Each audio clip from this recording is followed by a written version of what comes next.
I'm Pui from University of Bristol. I'm currently an associate professor in visual computing.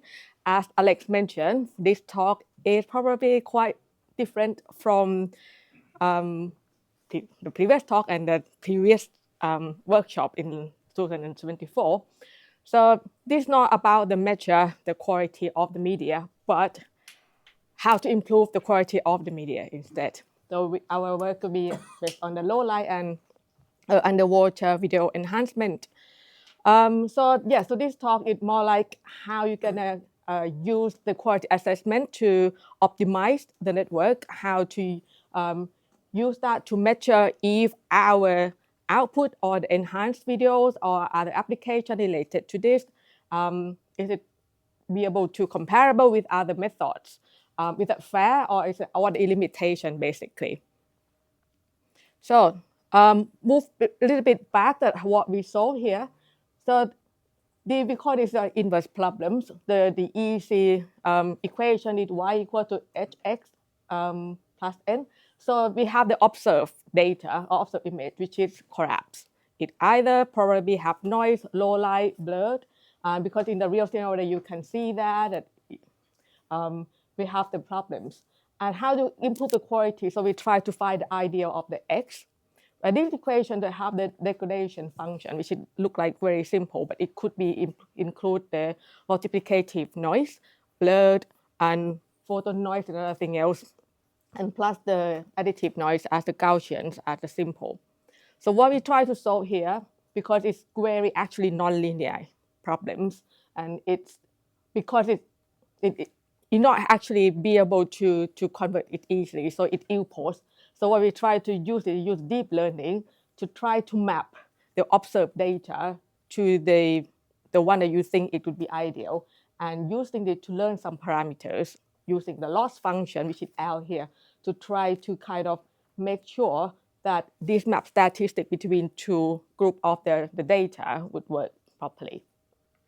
Okay. So this is example of the video that we get it from the Hummingbird films. So they're actually now in the ITV, I guess, for the documentary. So the original footage is very difficult to see, even though I think I am trying to increase the brightness a bit. But you can see that that is what happened if it's shot in the low light, it's poor visibility. And because of the camera have limited equipment, blah, blah, blah. Now, so then that means that if you want to make the light come to the camera more, that means you have to open the shutter speed more. What happens is to get blur, motion blur. So that's another problem. And the thing is, most of people doesn't want to see something blur. So what happens, you include the ISO. And then that means you got some ISO noise instead. But ISO noise is not like Gaussian noise, it's easy to remove, but it's more like photon noise, which is multiplicative noise. And if you want to use it and then enhance it using the deep learning, what happens for this kind of problem is we don't have ground truth. So that's the main thing. So what we solved is first, without ground truth, let's say. So we try to get the theory, correlated theories. So we break the observed image into two components. So one is the reflection, another one is illumination. So the reflection is like an intrinsic property of the image, and the brightness and how bright it adjusts. So that means when we capture in a very low light, so the system has some noise over there that is what we want to solve, and also some additive noise, the same function of the inverse problems that I showed in the previous slides. So that's the equation we want to solve. So we come up with the network to try to do that. I'm not going to go too much detail because I guess we want to see how the quality it is and how to measure. But they have the components that they try to remove the first noise for the first component, and then try to decompose into two separate and denoise again for reflection. And that way, so you try to denoise and so improve the illumination. And the bottom bit is because it works in video, so we have to feed back information from the one that already removed some noise. And hopefully that will be help for the combined then. The thing is, because we don't have ground truth and how to optimize this work, to how that means we have to measure the quality of the output and how to make sure that it should be. So it come up with a lot of the loss function, how to optimize this. So the first bit to try to denoise. So we break through the noisy videos into two components, downsampling it in a two different way. And that means when you try to compare the after reconstruction, it should be similar.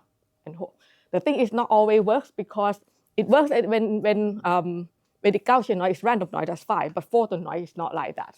So it helped a bit for that. And then we have another group of the loss function to try to control how the illumination should be look like, simulate how the monitor work, like adjust the gamma and stuff.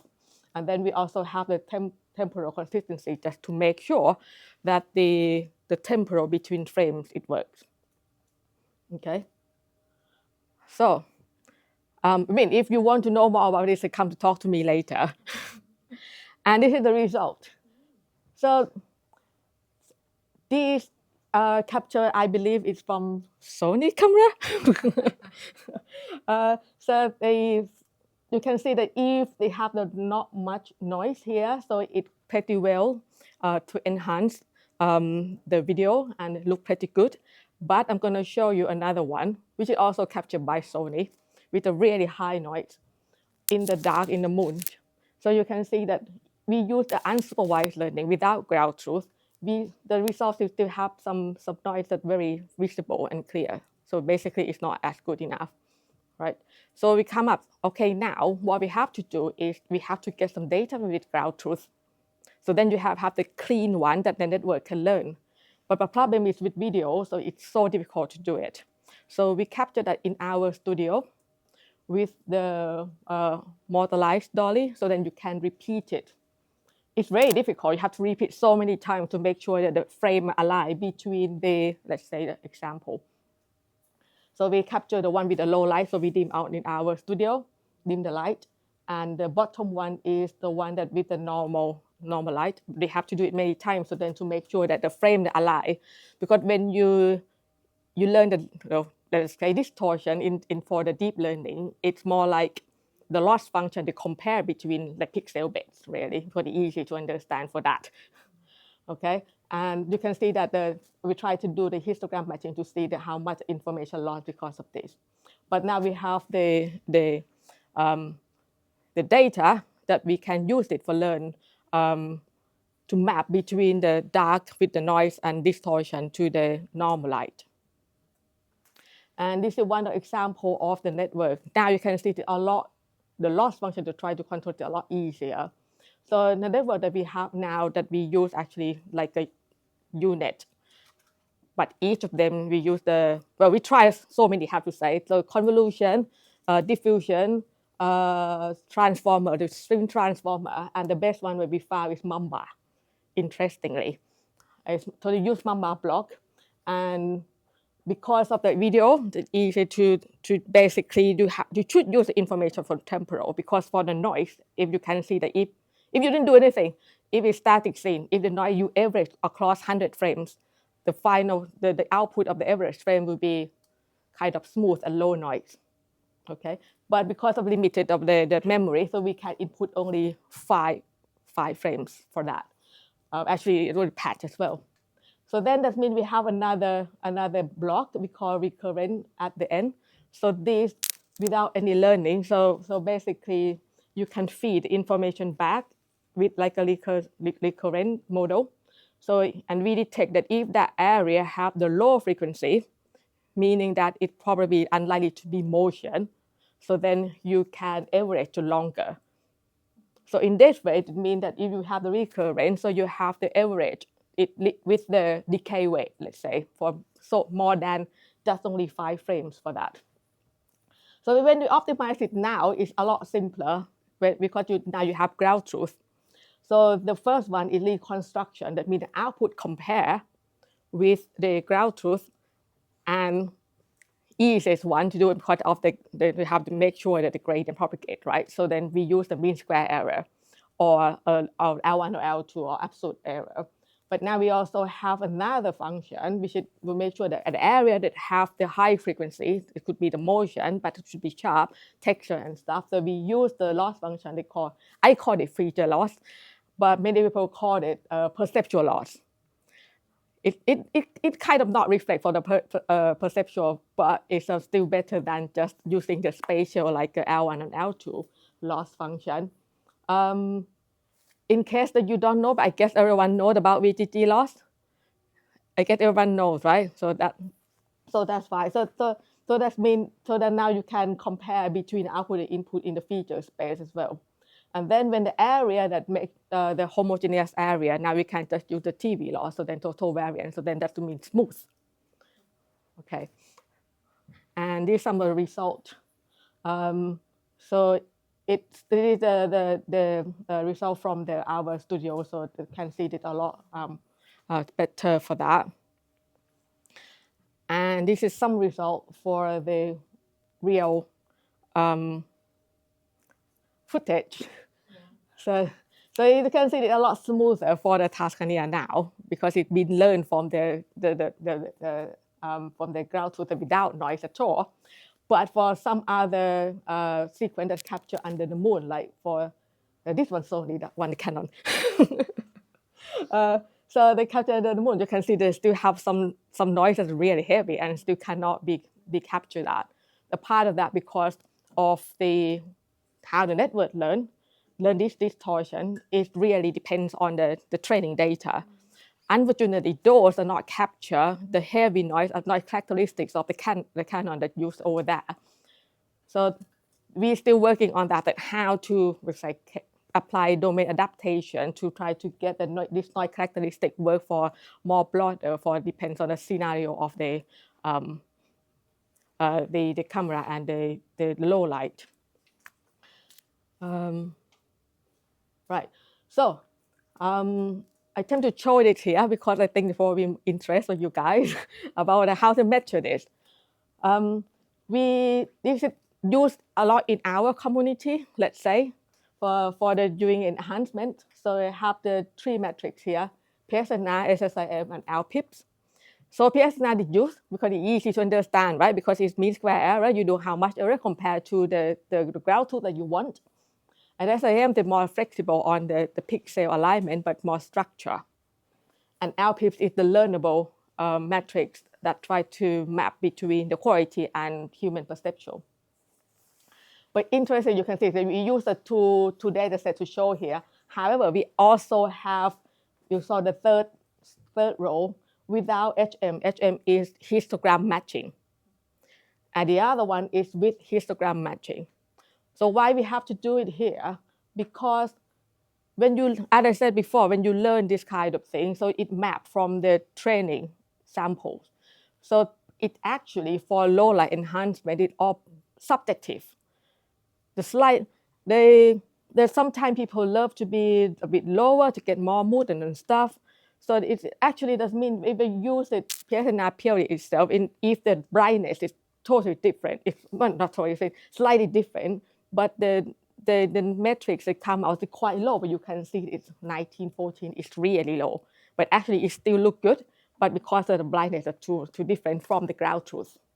That's why we do histogram matching to try to leave up, get away with the problems from the blindness matching and to see how much of this method manage to remove noise. So that's the main purpose of this. So then you can compare now which one is good for remove noise. But also interesting for us is that you can see the LPIP is not actually changed much, even though you change the brightness. Because I guess it's been trained, I don't know much about it, but it's been trained to understand the distortion or the matching to perception of the human, yeah. And another thing is very interesting in our community is nobody showed the metrics for video at all, annoyingly, like VMAPs and stuff, even though it works on videos. But we test on that, it's very slow to calculate. Our method is still better, but we didn't show it here because many other people don't include it in the paper, basically, unfortunately. Another way that we measure in our method is how this low light enhancement improve. So we use more high level semantics. So we measure that how much or how better the tracking or instant segmentation for the top right manage to track with the ID with the object, or how it work on the occlusion or segmentation here. Let's say that's the easiest way to see. It's like when you compare the method, if you, with our enhancement, we get better segmentation. So that's another way to measure and to show people that our method work. Okay.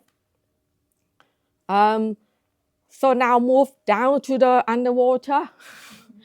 So we've been in contact from the people because they know that we work on the low light and enhancement, and the problems with the underwater is always involve the low light when they capture. So we just simply try it, because in underwater what happens is a night attenuation between different wavelengths, so it go differently. So most of them you can see is the video is quite clean. That's why the loss of the red light.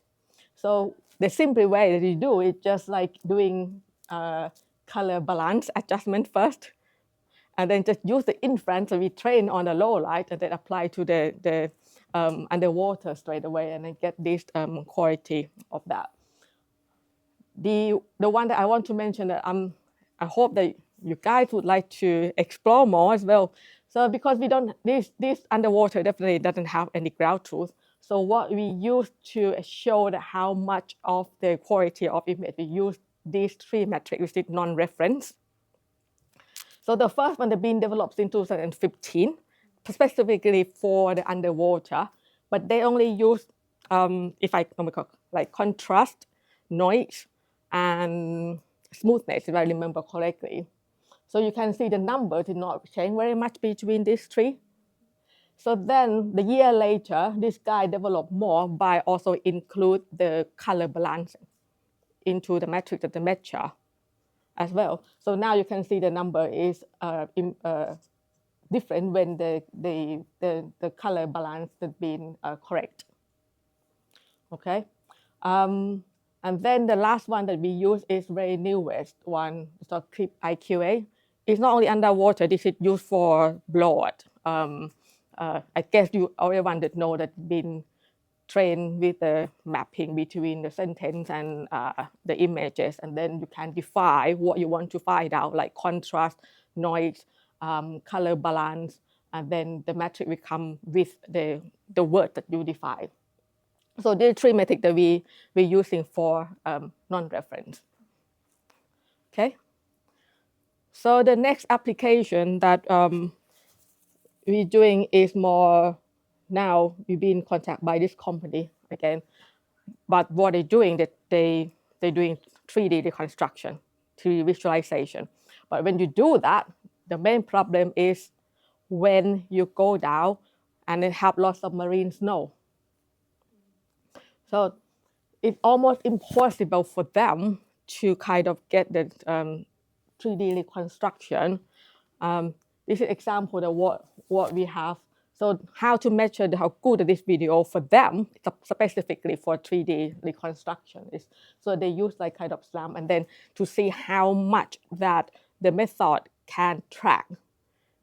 Because when the frame is far too different now, so because of the snow, so it just stops. It doesn't work basically. So we come out with a way that again use the same architecture network with the low light enhancement, but now integrated the way that you train a network with the snow. It is actually kind of overfit to that video specifically, so that you can remove some snow. This is some of the results that we managed. So the top one is easy to see, that you definitely improve subjectively. But you can see the bottom one is still some flickering because it's so more difficult because of high frequency included in there. So the way that they measure again, so we use the how far that the method can track, can create the point cloud.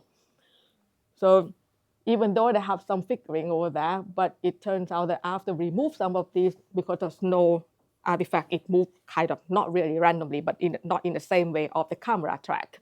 So it managed to get the more point cloud so that they can use it for visualization. Okay. Now, again, still underwater, but for more applications. So for this one, we're going even deeper. So that means it's quite dark.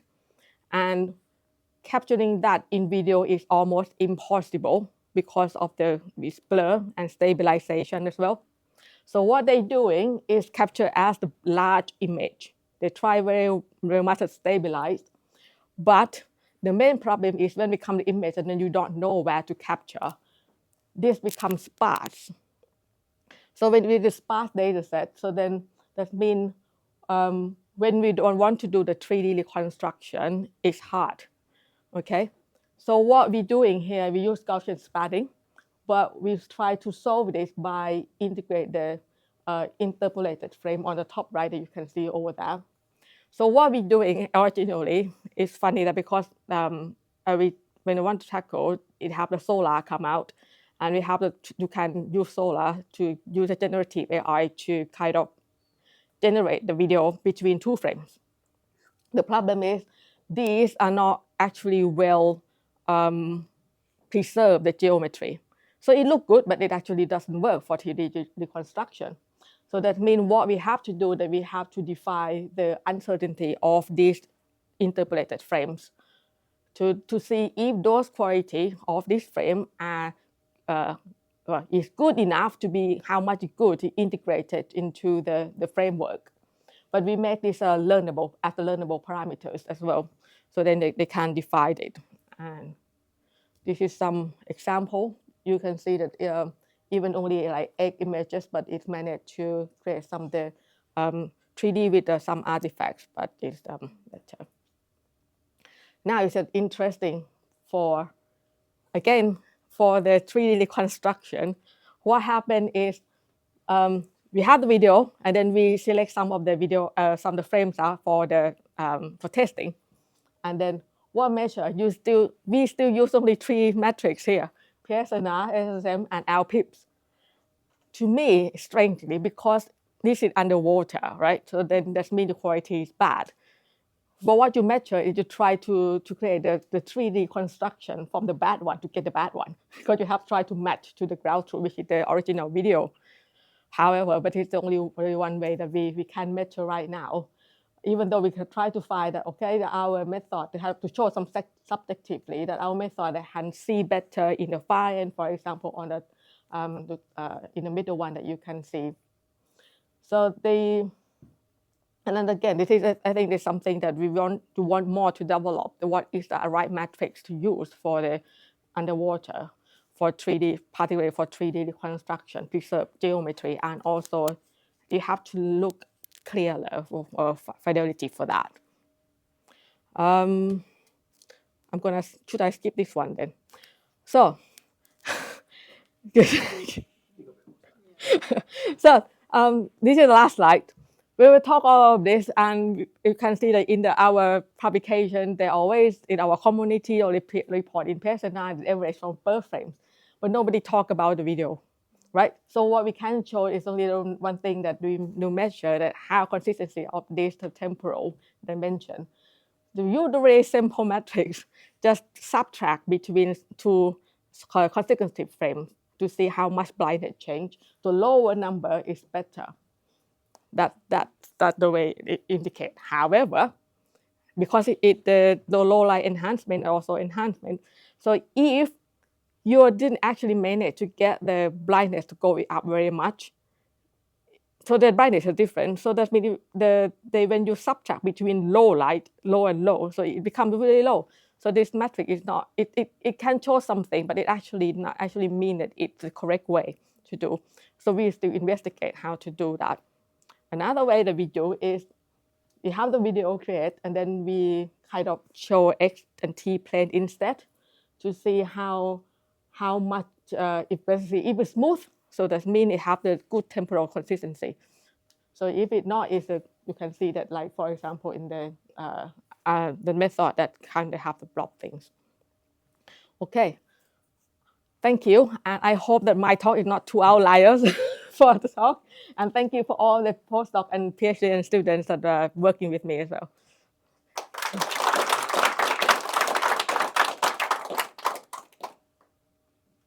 Any questions?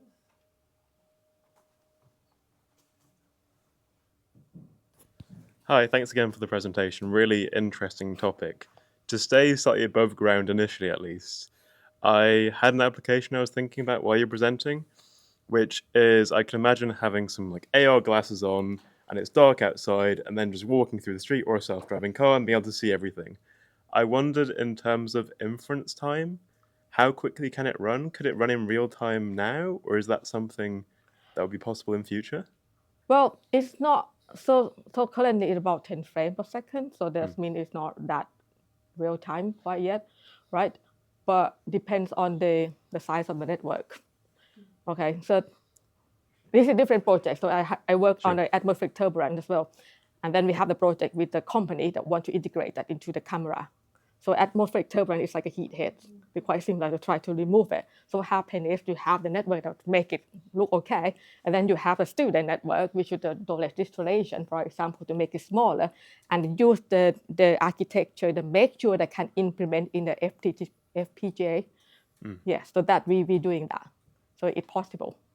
Okay, very cool. But it not, yeah, but it needs more work. Sure, Yeah. thank you.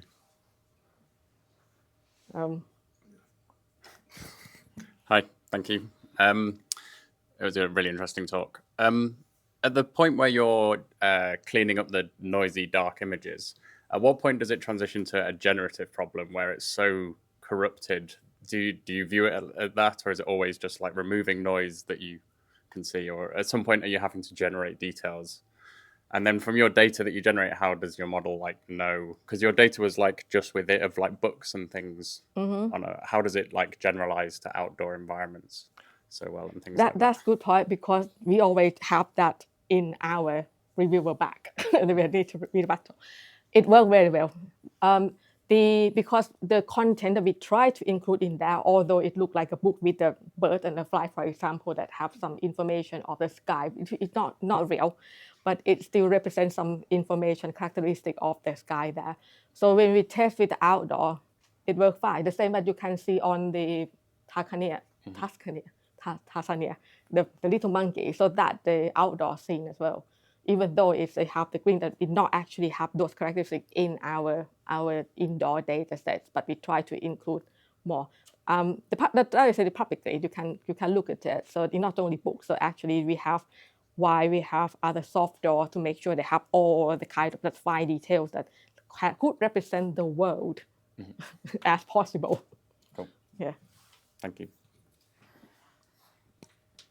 Yeah, I need to ask about PSNR, SSIM, and LPIPS trio.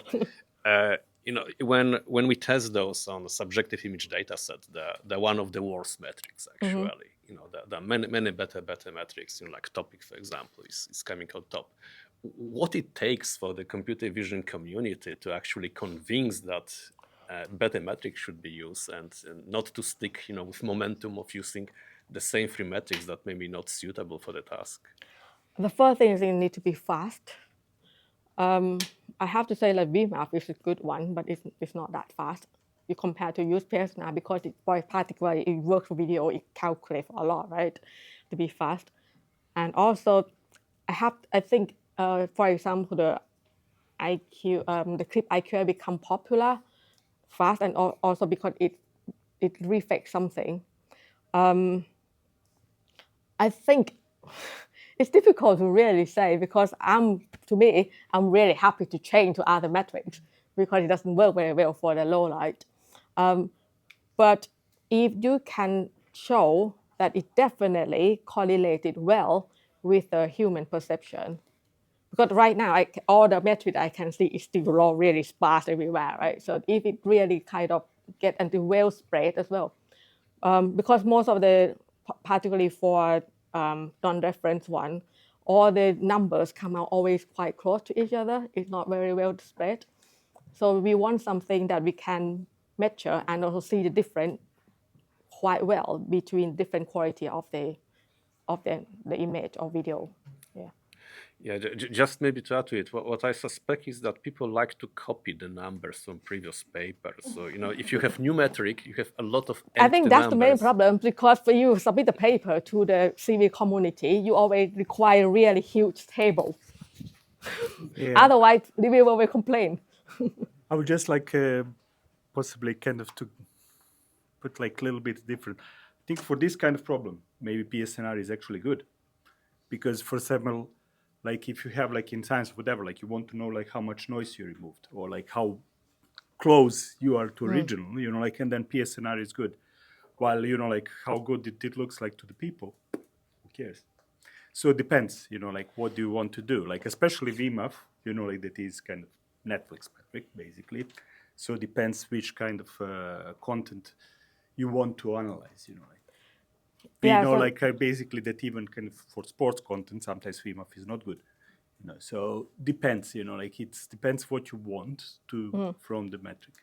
One, because emphasize that, so when we talk with our collaborators, like those production companies, so they don't care much about how the brightness, because they can change.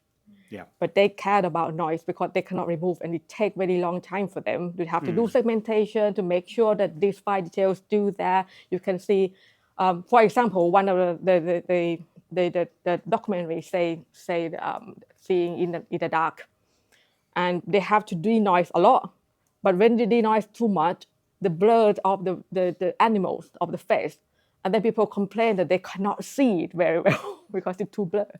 Yeah, so what they care is what we reflect to us that we want to do to remove noise first, and then they can do color grading later to depends on the story they want to tell as well. Yeah.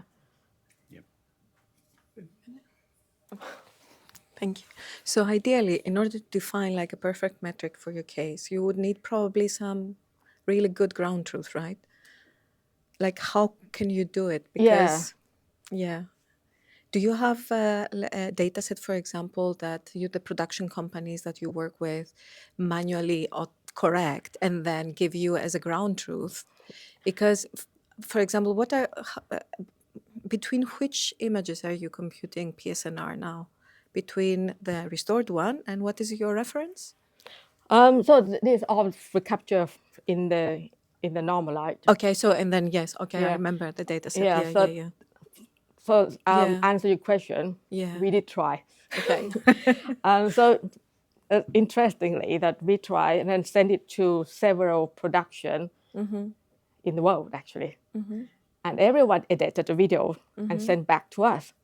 It come out. It depends on the area as well. So because they come light, out yeah. is differently, totally different. Okay, Yeah. no less noise, definitely one thing. Noise is less, but the color is totally different. For example, the one from Australia, that come back send it to us.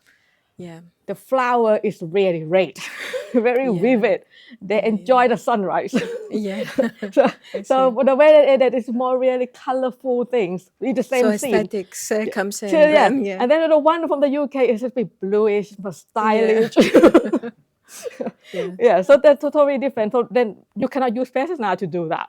Yeah, no, definitely. That's also really expensive Yes. to do, right? Yeah. But we have some reference that Yeah. from them. How much does the actual motion matter in the videos? I mean, could you just take repeated pictures at different ISO levels, that sort of thing, or does it actually really matter about the motion? Because in your lab environment, you do the motion. Well, it depends. Okay, if it depends on the story. So if it's you want to see it moving fast, so they love to see have some motion blur. But when you want to actually close up to see, let's say, animals, they try not to have any motion at all. So that's why they increase the ISO. So people, we prefer to see noise rather than motion blur in that case. So because that somehow we can filter out the noise out when we look at it. Yeah. But Yeah. you include motion in your model, Yeah. but does it matter that much that it's moving, or is it because once you close up, probably quite still, right, as well on the animal, or does it matter? Is there like lots of detail the animal's moving and that really matters? Yeah, so we prefer to denoise more because eventually when we got the footage, it didn't have much noise because they prefer to get the right things. So blur it more difficult to remove actually. When you remove the blur, it's quite likely to create some artifacts because you lost the high frequency, but you add some frequency and you have some wrinkle artifacts sometimes. Yeah. Otherwise, you have to use generative model, which could create some hallucination, the sharp edge, but it's not the right edge. Yeah. Yeah. Cool. Well, thank you, everyone. It's time for our coffee break now. And if we thank Pui again for the